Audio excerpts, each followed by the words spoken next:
Hello and welcome to the Changemaker Podcast. I'm Charlotte Watkiss and I am joined today by Paul Roberts, who is the Head of Environment and Sustainability at UE Bristol. Welcome. How are you? Hi Charlotte, I'm really great, thank you. Thank you for joining me today. So one thing that I was considering before coming to UE is how much of what they say about sustainability is true. And I think UE does actually have it down to a T. We've got so many things going on. We really do talk the talk, walk the walk. Do you agree? We certainly do our best to, yes. Yeah, absolutely. Yeah, no, absolutely. No greenwashing here. We're very, very careful not to. Yeah, absolutely. Yeah. So can you talk me through some of the buildings at UE and the sustainability behind the student accommodation? Yeah, so at UE French campus, we're constructing quite a lot more student accommodation.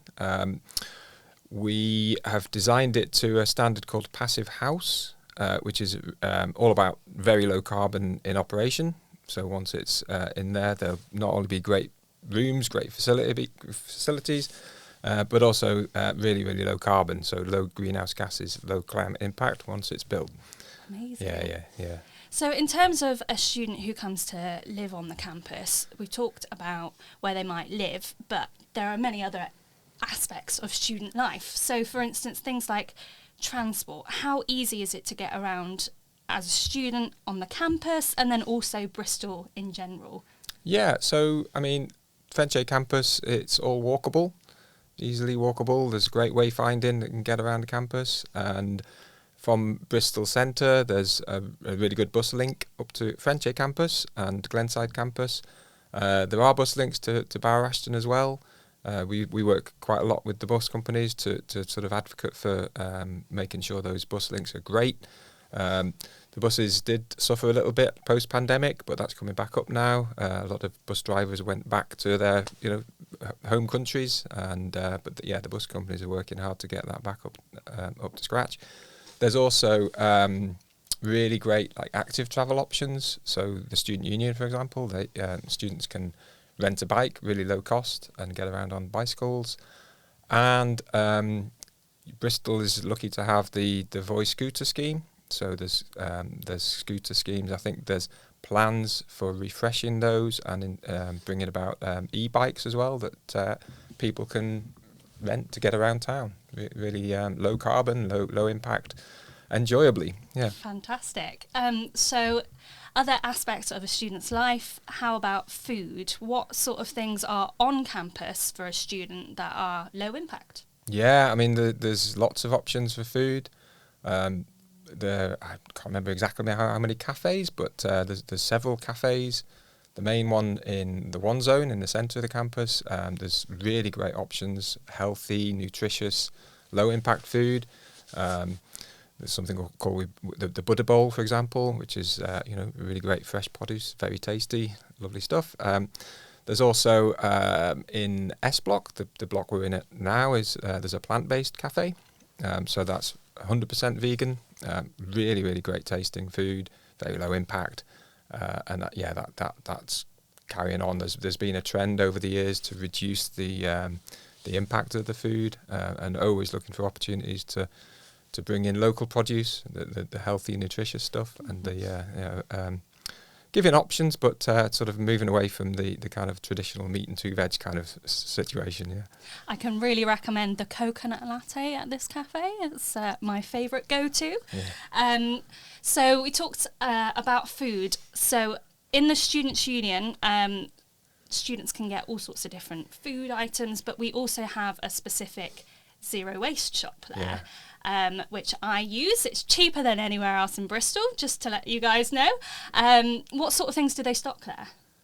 There's the kind of pasta and dried foods, and just the sorts of things that you can get in bulk.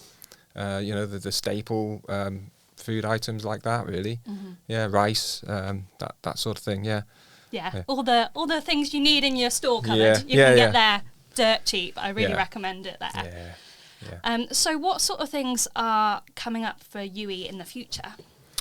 So we're carrying on with lots of new accommodation on French campus. There's plans for more of that will also be designed to the passive house. And not only the passive house, but sort of landscaping improvements as well. So bringing nature up close, up to the buildings. And so it's great for nature, great for wildlife, and also really great for people and well-being.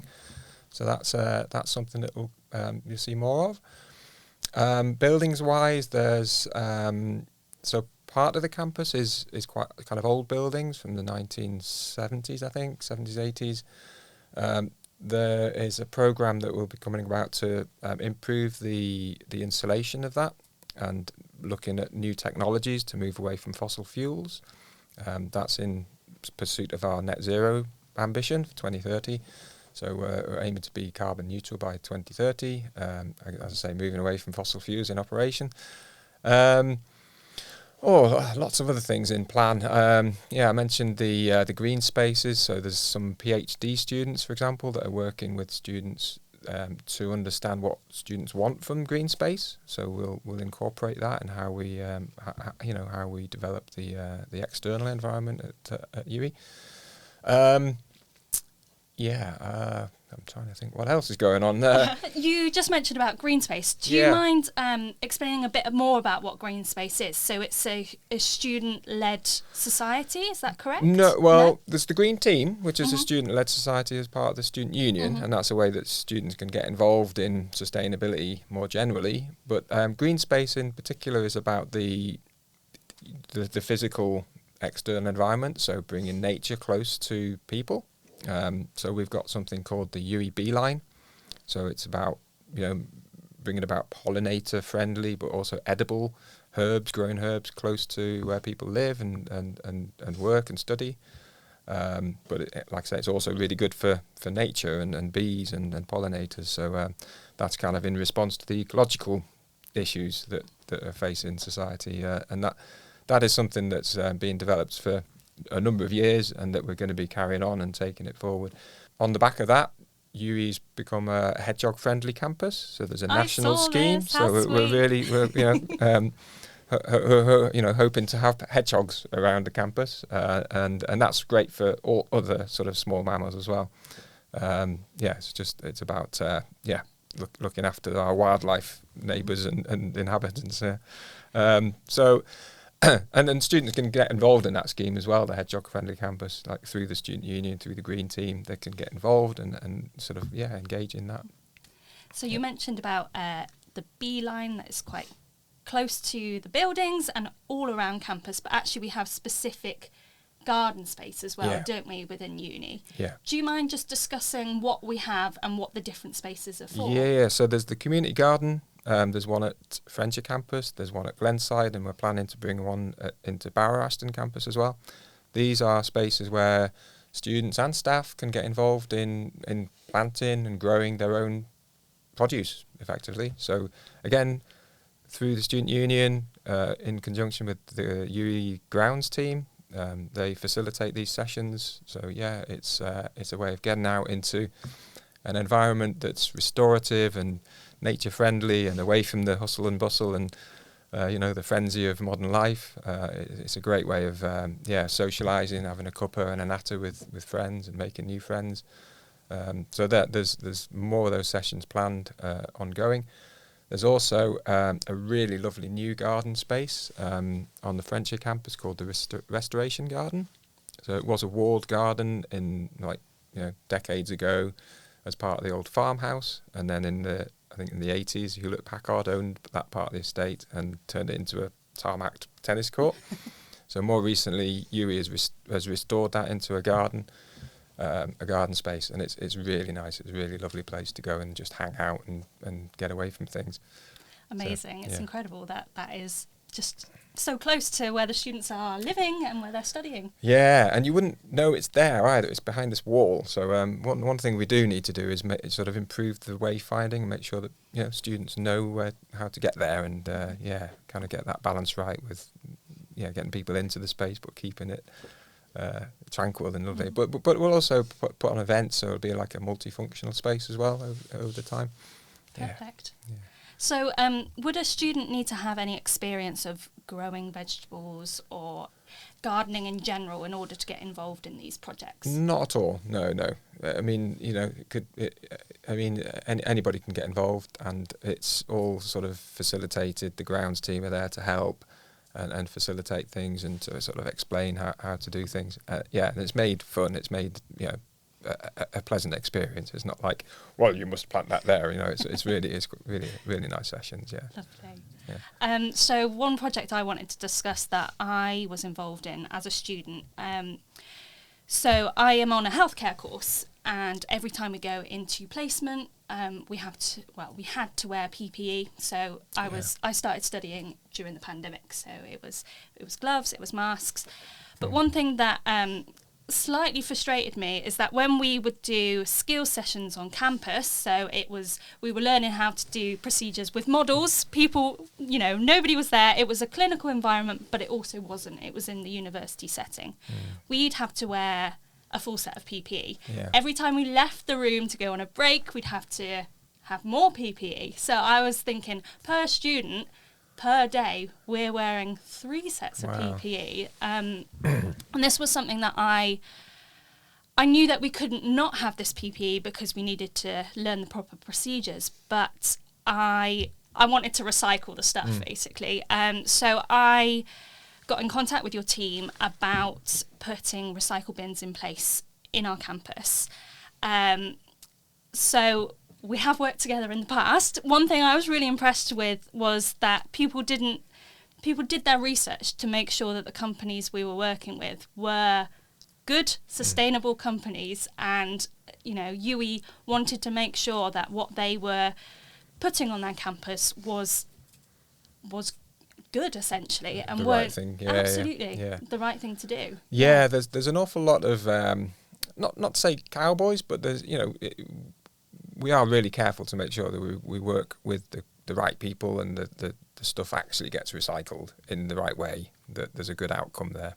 And looking at kind of holistically as well. So, it might be possible to recycle things, but using loads of energy. So, that comes with its own kind of impact then in terms of greenhouse gas emissions. So that takes a bit of work and research to make sure we get those kind of things right.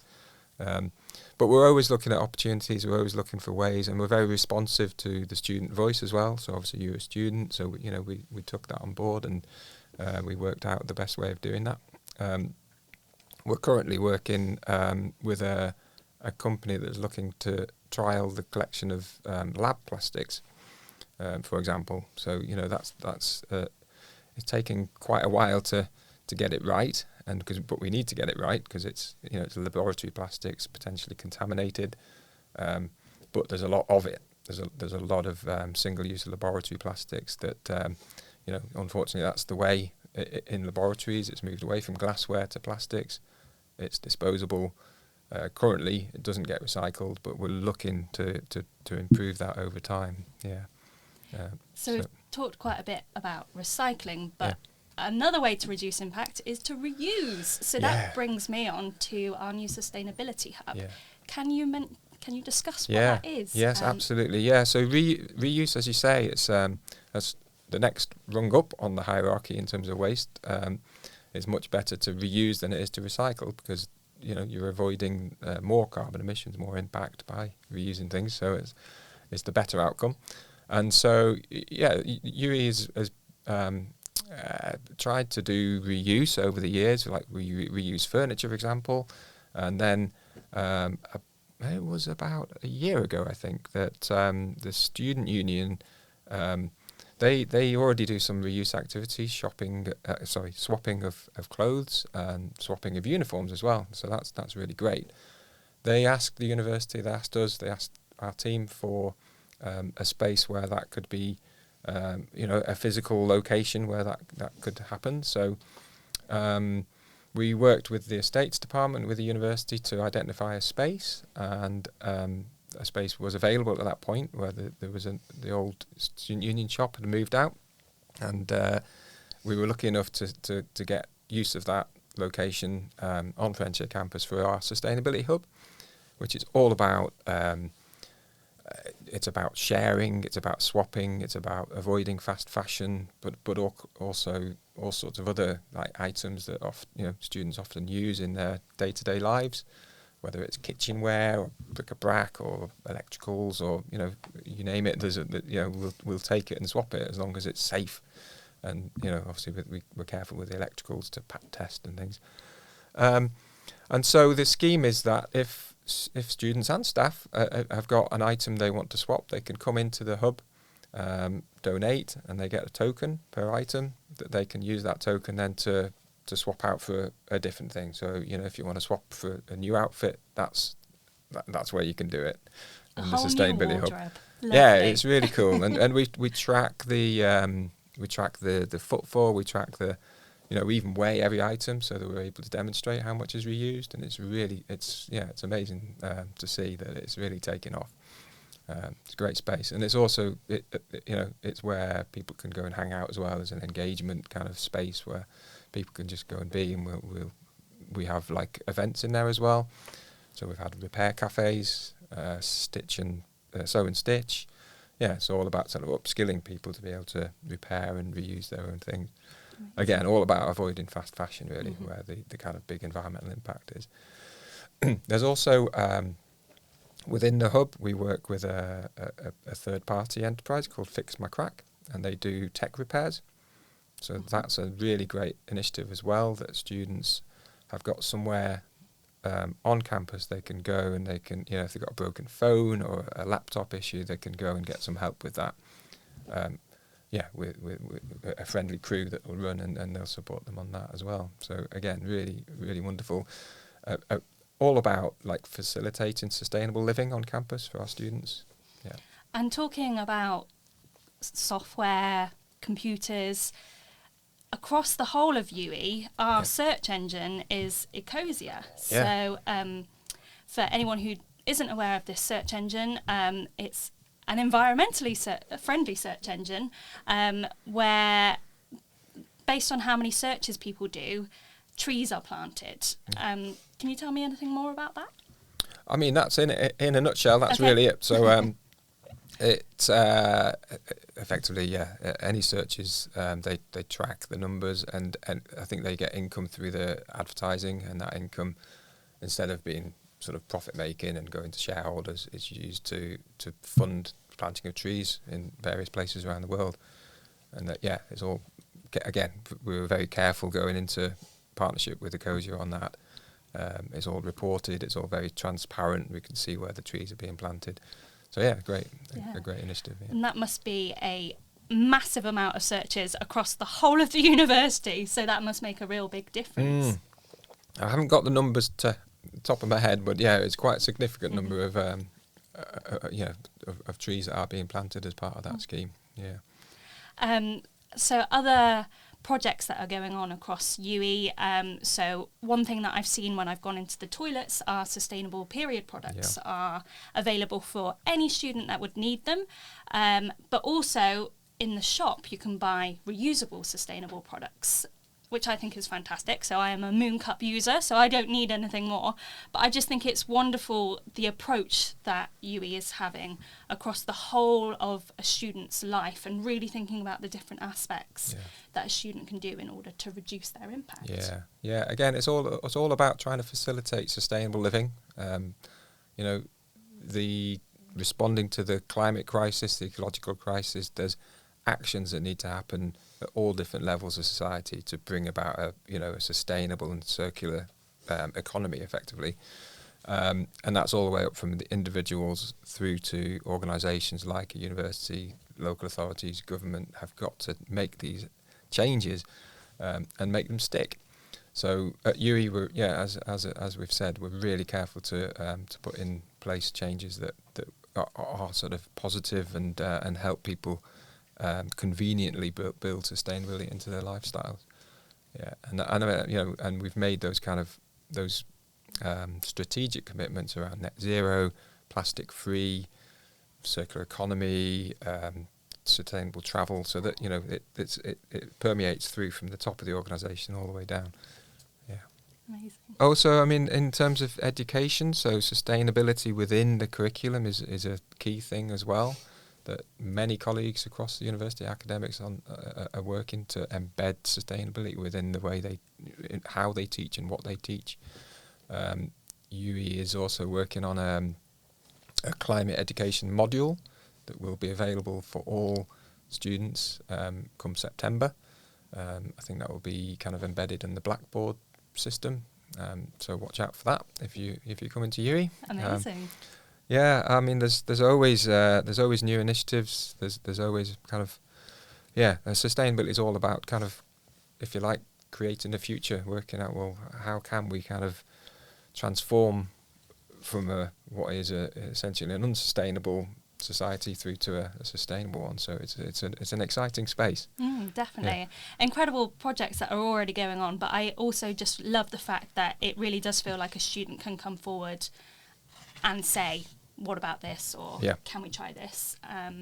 And it does feel like the staff and the students will work together, the Students' Union will support, and if a project's not already running, which it does seem like it is across UE, people are happy to listen to students and to support them. Absolutely. UE is incredibly responsive to the student voice. So if students have got ideas, we will absolutely listen and take that on board. Yeah. And there's a number of ways that students can kind of input their voice through the Student Union Green Team. They can get involved in the Sustainability Committee. There's the Student Ideas. Again, that gets fed through to the right people at UE to consider, and like we've talked about before, to consider in the right way of landing it in a way that's sustainable, and that avoids any kind of potential negative consequences. So that all sometimes takes a bit of time, but we get there to fit in with what students want. Really, there's it could range from just visiting the sustainability hub, building that into somebody's lifestyle, all the way through to if they want to volunteer. There's opportunities to volunteer that's sustainable at the hub space and in many other ways as well. Again, so I'd sort of urge anybody that wants to get involved to probably contact the Student Union and get onto the Green Team. And I love how you said about it's doing easy swaps. So it's about really integrating it within the student lifestyle so that people don't feel like they need to necessarily go out of their way. They're just making small changes, and then overall as a student body we're becoming more sustainable. And there's other ways to swap things as well and donate. So we recognise that particularly at the end of term when students move out from their accommodation, many items they may not want to take with them, may not be able to take with them, and so we work with a charity called the British Heart Foundation, to again make it really convenient to enable students to donate clothes, items, whatever, bric-a-brac, even surplus food that's left over. We will put on containers where they can donate that, and we'll make sure that's going to the right places, whether it be the local food banks or Fair Share. So that's an alternative to bringing things into the sustainability hub. Again, just to try and make it as convenient as possible, really. Yeah. Amazing. Thank you so much for joining me today, Paul. It's been really interesting to hear about projects that I'd heard of before and projects that I'd never heard of across the whole of the campus. I really appreciate it. Well, it's really great to speak to you, Charlotte, and thank you very much for having me come along and speak. You're welcome. Thank you for joining me for the Changemaker podcast series. I hope you've enjoyed the topics we've covered, from food to fashion, transport, and what feels like everything in between. Thanks for listening.